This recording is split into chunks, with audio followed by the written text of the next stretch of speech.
The Interagency Task Force releases its omnibus guidelines on the implementation of community quarantine.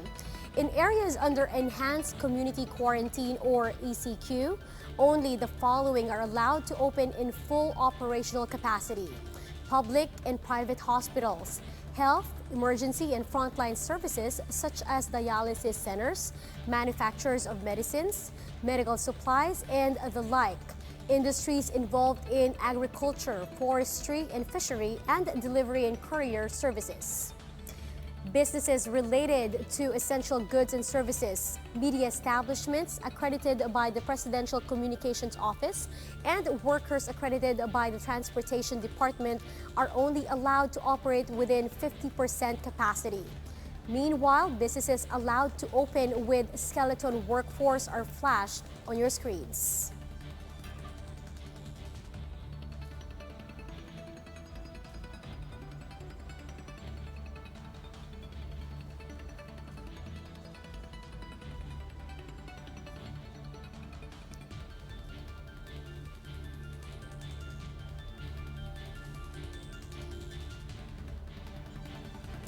Now, all businesses and industries which I just mentioned are also allowed to open in areas under modified ECQ with full operational capacity.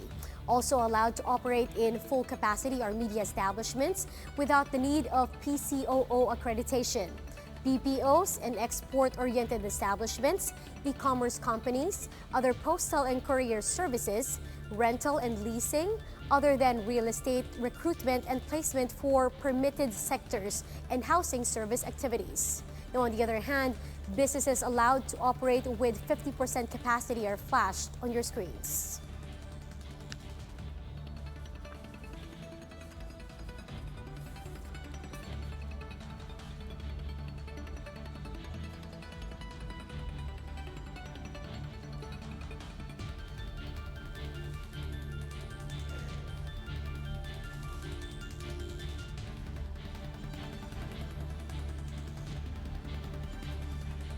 Now, here are other stories we're keeping our eyes on.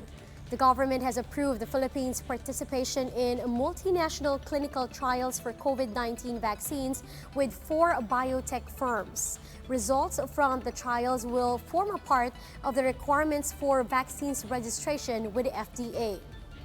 The IATF supports the DOST's proposal to create a virology science and technology center in the New Clark City.